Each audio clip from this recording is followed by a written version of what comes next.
Hello and welcome to the ninth ever episode of the season 2 of the Eco Bitch Actress podcast.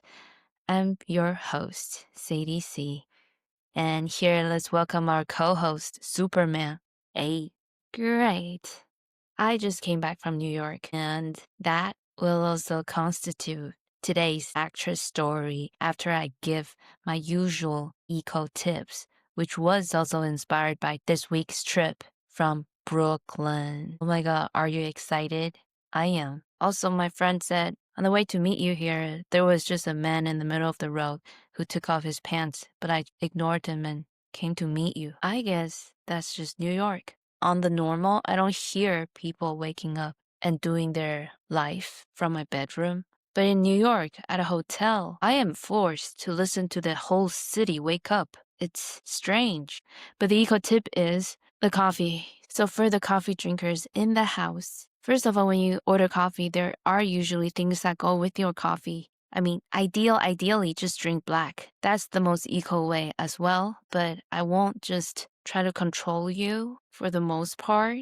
But the creamers are not great for you. And it has a plastic container. So those creamers on the airplane that are offered to you as part of your coffee, say no. The sugar, just check out any influencer on health and they'll tell you to say no. So I don't have to say the no. They can. I mean, I drink black because of eco reasons as well as health reasons. But the real tip I prepared for you today is to say no to that little rod. No, it's not a rod. It's a wooden stirrer. Stirrer. What do you call that thing? It's like the middle of the popsicle that you stir your coffee with and then you throw away. Like the eco tip is to not use that and instead use your finger. No, that part is a joke. Haha. Are you a comedian or what? Well, I happen to be a comedian, but I know that one only works for 13 and under. Anyway, I know it tastes different when you stir it, when the milk and the coffee is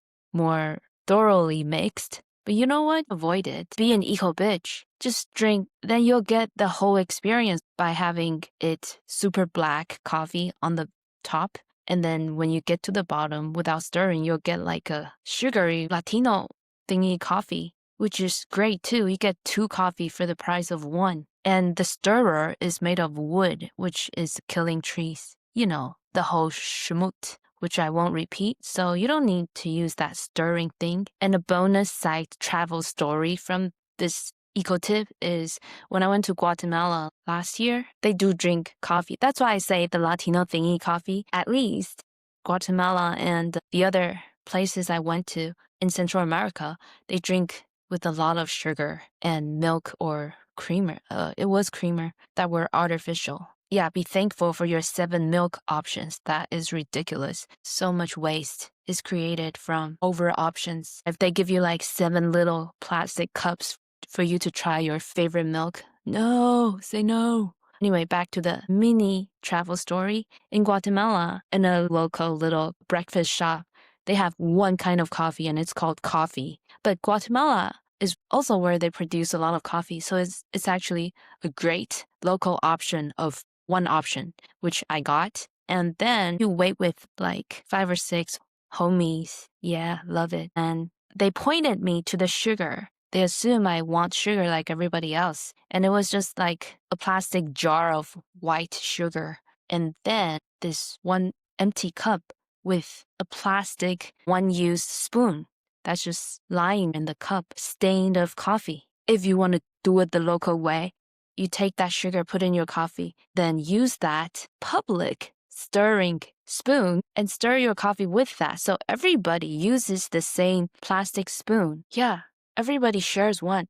That plastic spoon has been used to stir maybe 30 or 40 coffees the whole morning. One spoon for everybody. I think that's extremely eco. Also, I'm worried about everyone having melted plastic particles in their coffee, but it is so eco and community. I was moved as an eco bitch. Okay, end of that story. By the way, subscribe, like, and follow, and do everything to help this podcast. And tell your friends to do the same. Today's story is actress but comedian. It's the 2 open mics I went in New York City. OMG. First of all, props to myself for still going to open mics like on my vacation. What a hardworking Asian. OMG. Which I am. The first mic, I'm not gonna say the mic, but maybe I'll post a clip on my Instagram, CDC official, and you'll know which mic that was. I wasn't the only LA comic. I was number 2, which I was like, why do you take my spotlight? No. But people were nice until the end. Where do I start? One of the comics was an old white dude, was I guess locally famous for being a heckler. They were betting on how many heckles he would do. But he spent his 5 minutes semi-heckling me, as in, I, of course, was the elephant in the room, being the only minority, woman, Asian person, like all the time. So I talked about, like, I'm a victim of being forced to listen to everyone's Asian bit. Yeah, it's such a great joke. But then he started putting all his attention on me and like trying to prove that he was attractive, I guess. I don't hate him, but it is just mildly annoying, but there are worse things than this. Why don't I hate him? Because I know he's just the amalgamation of the product of the last 50 years of racist media, for the lack of a softer term. I know there are softer terms, but yeah, the movies he watched, the lack of Asian representation, and the skewed view towards Asian women caused him to look at me like an exotic treasure. He probably wants some female attention from me, which of course is a never, like it's not even on my mind. The thing is, like, white men think they have a chance no matter how old they are. My new Netflix special is gonna be called Get in Line Like Everybody Else. Brad. Who's Brad? No. But I don't know why I don't hate him. Because he had the gentleman thing, like just respect. So it's like an awkward thing, right? He respects and thought he was giving me respect by doing what he did, but his views were so skewed that the onlookers think he's heckling me. But he was just like, a unicorn. I want to take home the unicorn. Let me ooh her with my comedic bits. So I know because it happens so much. So I'm just like numb. Yeah, and I don't even need to address the crazy people like that. Okay, uncensored. But the other comic was even worse. He was just taking everything personally. He gave me the lesson of what not to do at a comedy show. He's like, okay, nobody talks. This is my time. He starts like arranging the video to record himself for like 2 minutes. And then someone's like, yeah, someone said something. And he's like, no, this is my time. See, I know people are gonna like cross me. Whoa, chill, man. Yeah, that was just another day at a New York mic. So that was the first mic. And then the second mic was one of the worst. I mean, so far the worst was the North Hollywood one with only 6 people and everyone depressed. Oh, wait, there's another. Okay, this is the third depressing open mic I did, but it was like a basement, which I guess is normal for New York, but it's a creepy basement, like Halloween vibes without any decoration. It was all dudes.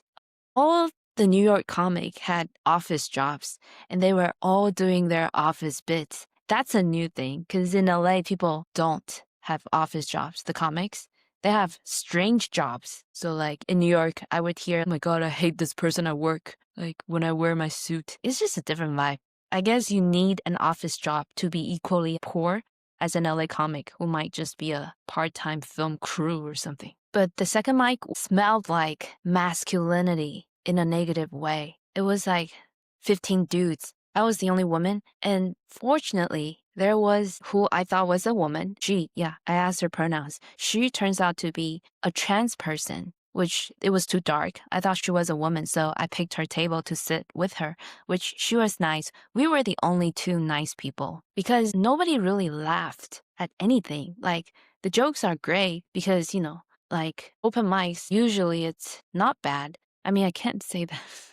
Jokes were cool, but people didn't laugh. And it was like 6 white men in a row. And I guess they are equally as tired of each other as I was tired of it. But it's like a wolf pack. I rarely sense this, but it's a, just all men environment. There's no like camaraderie like women have. They were competing inside with each other. That's why they didn't laugh at other people's jokes as if that'll make them funnier. But then it created such a, like you're at a fighting ring and trying to become the champion. And everyone's like eyeing each other and judging each other without giving the support that at other open mics I received. Even LA, it wasn't that bad.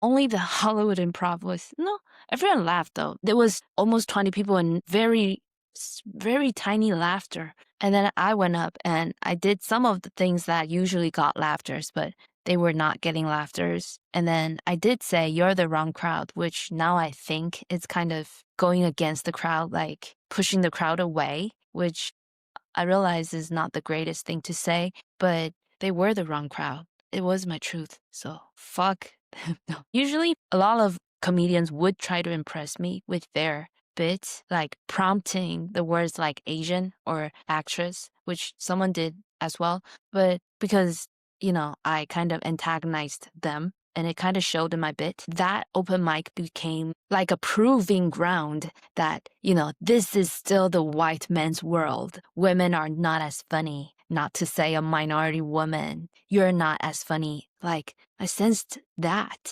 And that's pretty horrible for anyone to think, right? And I'm saying this is a pretty rare case because I have been to a lot of open mics by now. And this was one of the most like chimpanzee open mics, I have to say. And, I guess I never go to anything this masculine ever. Nothing is this strange, competitive, depressing. What's my point? And I was more than happy to be back in LA, at least for comedy, even though comedians across the board are equally depressed. I don't know. I think it's because their hot water don't run all the time. New Yorkers are even more crossed. And I did also sense that maybe there's a New York thing that they're more reserved or not as, I don't know how to say. At open mics, people are trying their jokes. So maybe they didn't laugh to show that this joke doesn't work, which is actually going to help the comic. Maybe there was part of that, but you could still clap at the end. I mean, at the end, right? Like I would clap and cheer for everybody because I know that's important. Like everyone who does open mic knows it's still really, really hard. Anyway, okay, today is just straightforward talk and no comedy. But that has been my New York experience. The food was great, and there was one good boba shop, but that was it. Anyway, back to LA. Follow on my Instagram for the current updates.